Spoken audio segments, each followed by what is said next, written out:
There's just one way to handle the killers and the spoilers, and that's with a U.S. Marshal and the smell of Gunsmoke.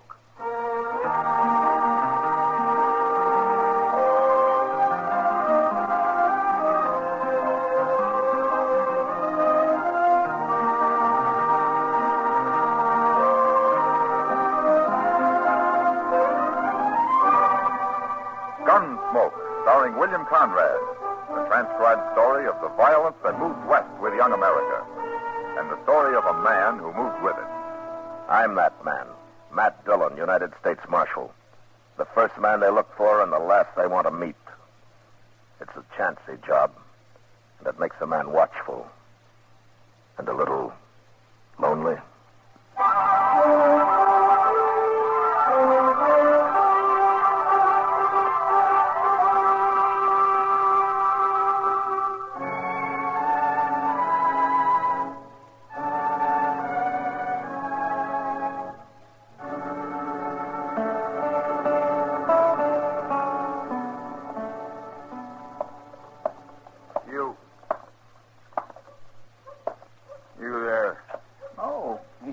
Talking to me? What's it look like I'm doing? I guess I pretty near fell asleep sitting here. Hot today, ain't it? I didn't come to Dodge to talk about the weather. A stranger here, ain't you? Looking for the sheriff. Where do I find him? You won't find him. What? There ain't no sheriff in Dodge. Maybe I can help you. I'm Chester Proudfoot. Well, I'm real pleased to know you, Chester. Now, if you quit lying to me... Don't snap your teeth at me. I ain't lying. But if you're looking for the law, there's a U.S. Marshal here. U.S. Marshal? That's even better. Where is he? Inside. Follow me. This fella here is looking for the law, Mr. Dillon. Oh? I come in. You the U.S. Marshal? Yeah, that's right. Well... my name's Brake, Marshal. I'm from Mingo. Mingo? That's way north of here, ain't it? It's a couple of 100 miles. And I rode all the way down here on the tail of a man called Hank Springer. I thought he'd come to jump to Santa Fe for St. Louis, but I tracked him right into that place up the street there, the Dodge House. He's got him a room and he's holed up in it. Is that so? I almost caught him this morning. Leastwise, I got close enough to put a bullet in his leg, but it didn't stop him. He's dangerous, Marshal, and I want your help taking him. Oh, what do you want him for, Brake? Murder. Oh? I killed a fella called Dobie on his ranch near Mingo. Oh, here. Here, Marshal, I got a warrant for him. Here, see? Ah. So you're a deputy, huh? That's what the sheriff made me. He wanted somebody to go after Hank Springer, and I took the job. Well, that's one way of doing it. Why didn't the sheriff come after him himself? Well, he didn't want to bother, I guess. Anyway, he's going to give me $50 when I get back with Hank, dead or alive. Uh-huh. So the sheriff up at Mingo pays somebody, most anybody, $50 to do his work for him. That's his business, Marshal. Well, then why don't you go arrest this Hank Springer? You got a warrant. You're a deputy. No, he's laying up in that room armed and hurt, and he ain't going to take easy. You're a U.S. Marshal, and you got to help me. Well, maybe there'll be less trouble if I do. Chester, yes, go get Doc Adams. One man's already been shot.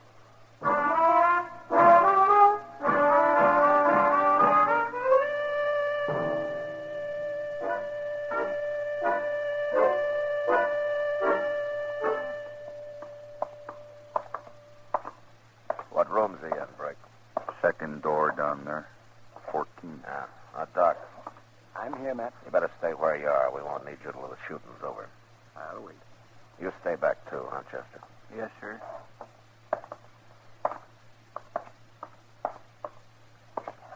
All right, Brake. Sing out. But let's make sure it's your man Springer in there. Hank? Hank Springer. We got you trapped. Come on out. Who's that? Bill Brake from Mingo. I've been deputized to take you back. What for, Brake? You know darn well what for. For murdering Dobie. I didn't murder Dobie, nor no one else. Then why'd you run? Heard the sheriff was trying to stick me with it. You leave me alone or I will kill somebody. Wait a minute, Brick. Springer, this is Matt Dillon. I'm a U.S. Marshal. I want to talk to you. Marshal, huh? What are you doing there? Well, I brought a doctor along to take that bullet out of your leg as soon as you open this door. No. Don't you try opening that door neither. Listen to me. Fighting the law won't help you. But if you didn't kill Dobie, all you have to do is go back and prove where you were when it happened. I didn't kill him, Marshal. I swear I didn't. Oh, that lie. Shut up, Brick. Springer, if you didn't do it, stop acting like you did. Nothing's going to happen to you if you're innocent. They can't hang you without you proving you did it.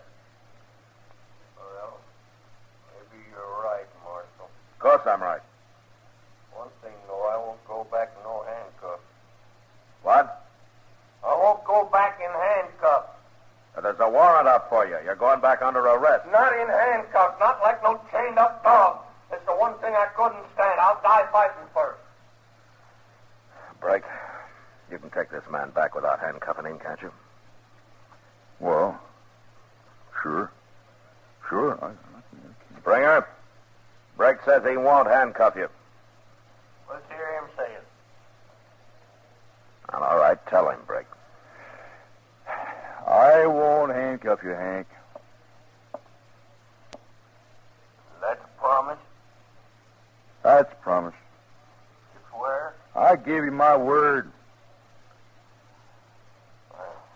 You say you got a doctor with you, Marshal. He's standing right here, Springer. Okay. All right, Springer, put your hands out that door empty. I ain't going to fight, Marshal. Hold your gun on him, Marshal. He might try something. Get yet. out of the way, Brick. Okay. I'll take your gun, Springer. Yes, sir, sure. All right, now go lie down on the bed. Yeah. Doc, come on in here, huh? Coming, man.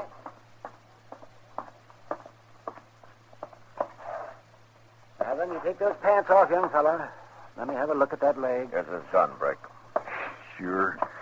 I didn't think he'd have the guts to use it. Matt, Yeah, how does it look, Doc? there's no bullet in him. It went right through the flesh, here, and out here. I'll just clean it up a little bit and take a few stitches. How soon will he be able to travel, Doc? Well, he ought to wait a couple of days. Couple of days. I want to get back to Mingo. This man will leave when I say he's ready, and not before. He's my prisoner, ain't he? You heard him, Brick.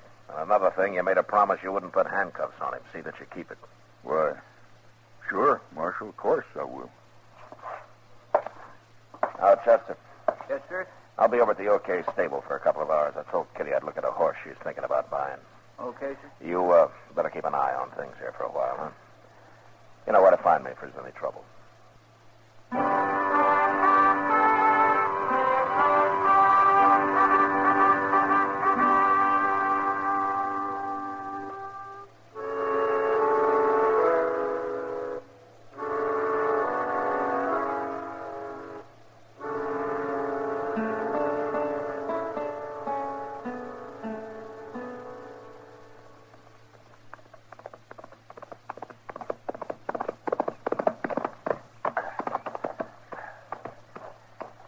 What do you think of him, Matt?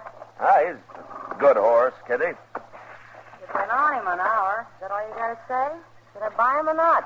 Not for $40, Kitty. What's wrong with him? Oh, nothing I can see. But he's not worth $40. Oh, you can buy a lot of horse for that much money, Kitty. I like this one. Oh, hello, Marshal. Hello, John.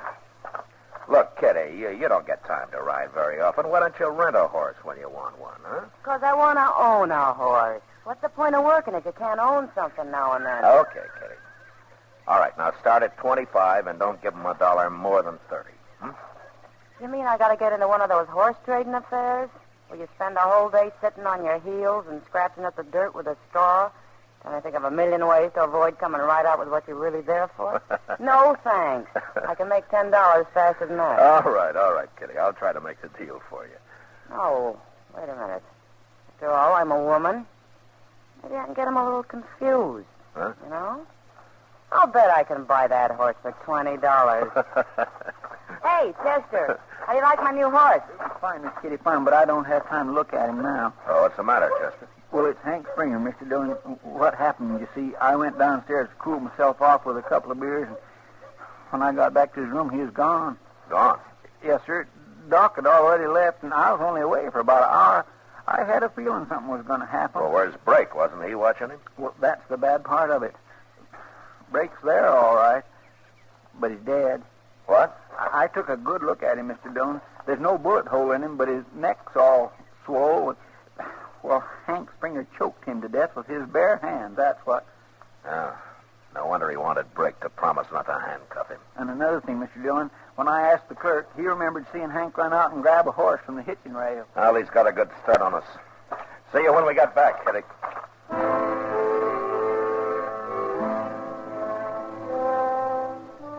There was no way of telling how good a horse Hank Springer had stolen from the hitching rail, but Chester and I had mounts that we'd trained for this sort of a ride. And about dusk, the sign on his trail told us that we were getting closer to it. It was just after dark when we spotted a campfire in a cottonwood grove. We slowed down as we rode up to it. Hey, those trees would make an awful good ambush, Mr. Dillon. Yeah. I don't see nobody around that fire. Let's spread out a little, Chester. Okay, sir.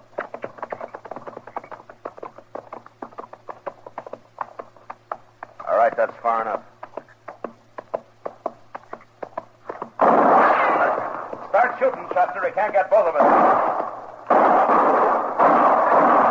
I ain't shooting no more. All right, then throw down your gun and move up to the fire where we can see you. I am.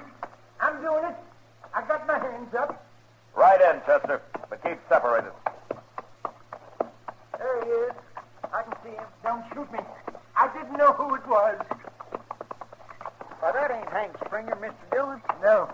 My name's Jones. I'm a buffalo hunter. I thought it was him coming back. Who's him? I don't know. I don't know who he was. Step over this way, mister, out of the firelight. I don't want to get shot at anymore tonight. It was a mistake, I tell you. I wouldn't have shot at you if I could have seen who it was. You can't blame me.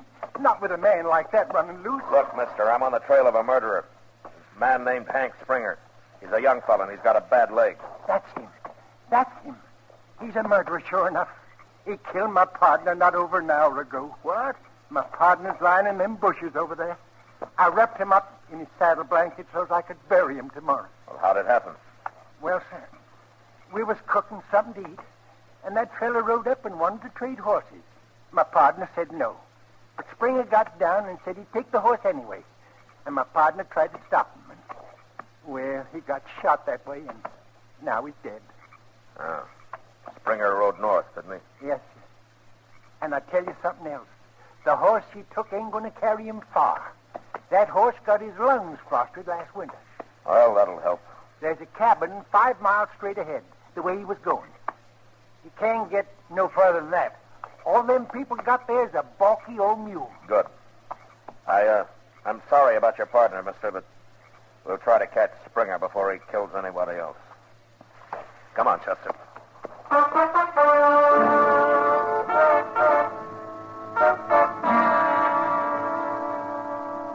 There was no moon that night, and it was pitch dark, so we had to guess at riding straight. But we managed pretty well, and in about an hour we saw the lights of a cabin off to our left. We rode over, left our horses 100 yards from it, and then went the rest of the way on foot. We could hear voices inside, so we sneaked up to the window. I can't wait much longer. Are you sure you ain't lying to me? It's Hank Springer, Mr. Ain't Dillon. no It's him right reason now. why I should lie to you. My husband should have been back before this. But it won't do you no good when he does come. You won't get far on that mule of ours. Well, what's wrong with your mule? Nothing. Except for being ornery and stubborn. I'll get him over that fast enough. You can have the mule, mister. I don't care about that. But don't hurt my husband, please. Lady, I don't want to hurt nobody.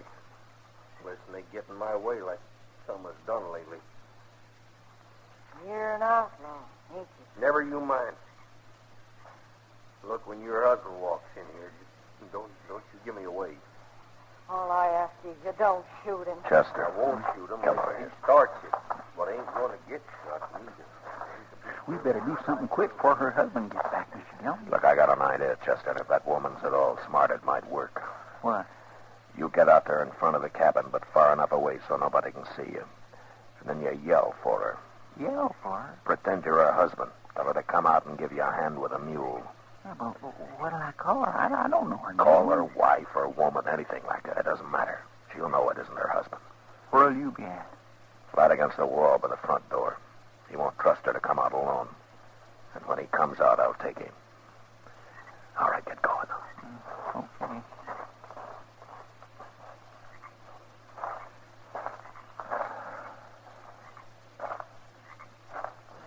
By morning, so while we were waiting, you might just fix me some bread and some meat to take along, ma'am. Bread and meat. Pork, fat, and beans is all I got around here, mister.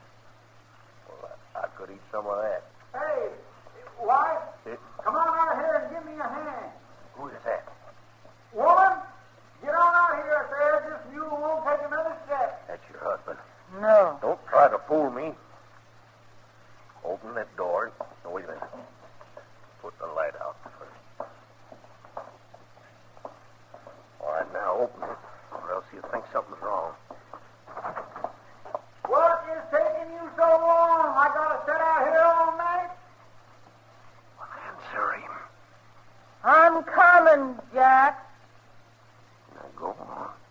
I'll walk right behind you. Go on. All right.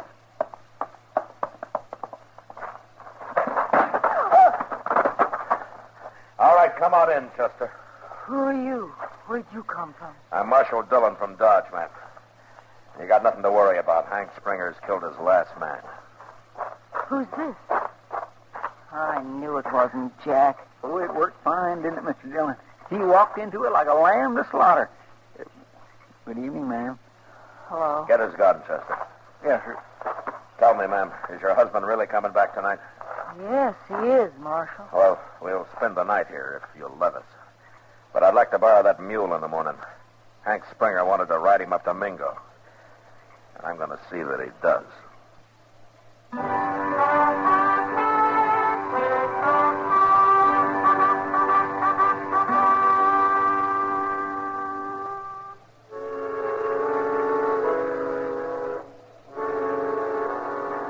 We started out next morning, and it took us 2 days to get to Mingo. But not so much because of the mule as because of Hank Springer's leg. I was willing to stop and let him ease it for a day or so, but he said no. He'd rather get the ride over with. Beyond that, however, he didn't say anything until we rode into town. Mingo was a small place and out of the way of the cattle trails, so it was as quiet and peaceful as any frontier town could be.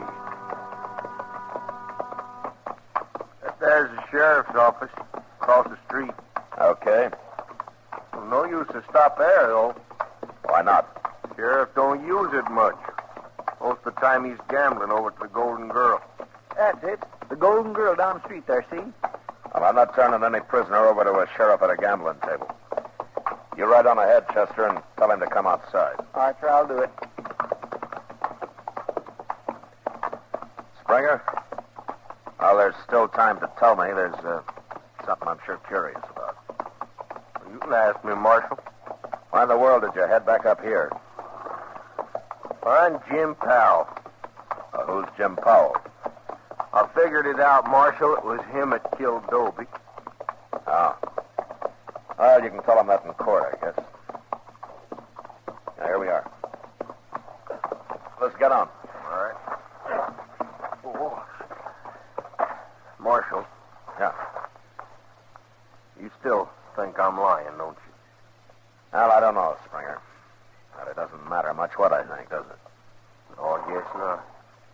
But I can prove I didn't do it.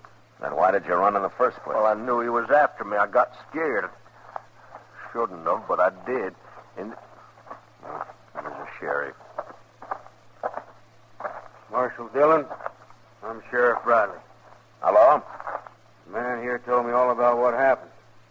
I'll take charge of Hank Springer now. Look, I'm going to get a fair trial. Ain't I, Sheriff? I don't talk to murderers, Hank. I don't care about that buffalo hunter, but killing Brake's a different matter. He was my deputy. Well, if you hadn't have picked a coward for deputy, I wouldn't have had to kill him. What do you mean, a coward? He was a coward and a liar, both. Wait a minute. What are you saying, Hank? Well, Brake promised me he wouldn't put no handcuffs on me. He swore he wouldn't, didn't he, Marshal? He did? Well, he got scared and he busted his word. I went crazy when he put them things on me, Marshal, and I choked him. And then I got the key. I took them handcuffs off and threw them away. Well, I had to run then. You're a fool, Hank.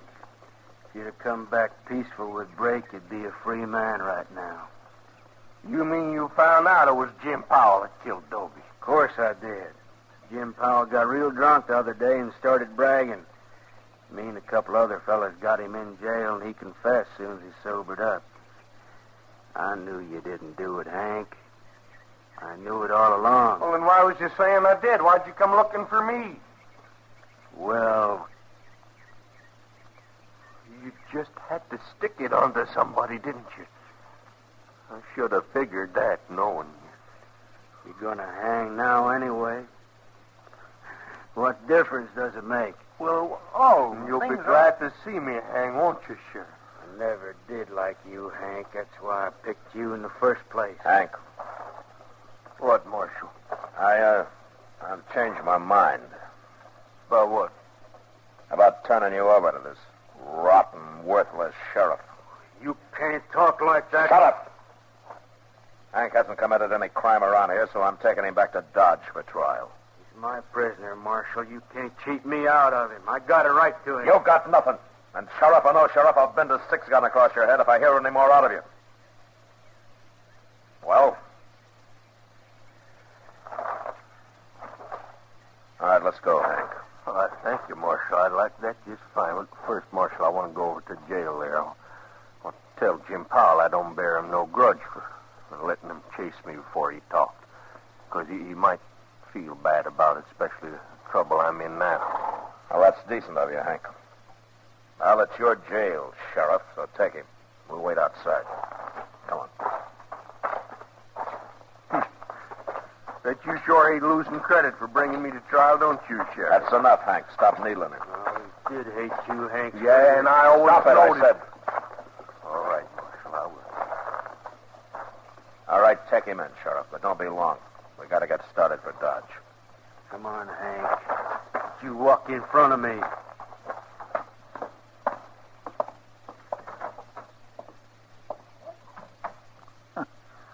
Mr. Dillon, a sheriff like that makes a man kind of ashamed, don't it? I mean, it makes people think the law don't amount to much. Ah, the law's bigger than any one man, Chester. Yes, sir, I guess so. What? Hey, that comes from the jail. Yeah, it sure did.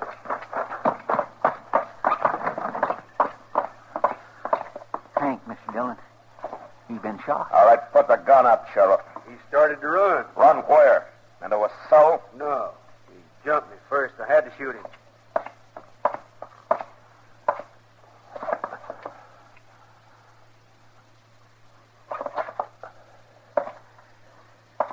Well, he's dead. It was his idea coming in here and trying to get away. He wanted my gun. So he jumped you, huh? He swung around, grabbed for my gun. I had to shoot him. In the back? I don't know where I shot him, Marshal. What difference does it make?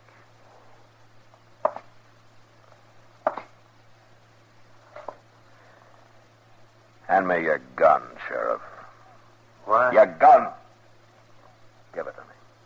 You're forgetting I'm the sheriff in this town, ain't you? You're the sheriff, but I'm arresting you for murder. No. No? Get away from me, Marshal. He's just about to draw, Mr. Dillon. No, he wasn't, Chester. But I wish he had.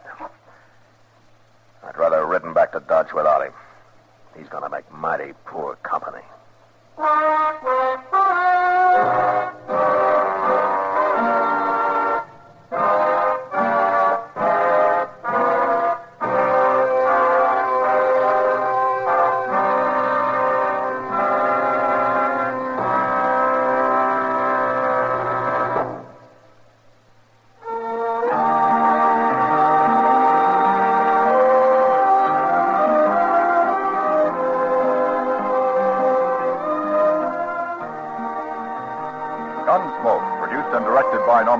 Tangle stars William Conrad as Matt Dillon, U.S. Marshal. Tonight's story was specially written for Gunsmoke by John Meston, with music composed and conducted by Rex Corey. Featured in the cast were Lawrence Dobkin, Jack Crucian, John Daner, Joe Forte, and Irene Tedrow. Harley Bear is Chester, Howard McNear is Doc, and Georgia Ellis is Kitty.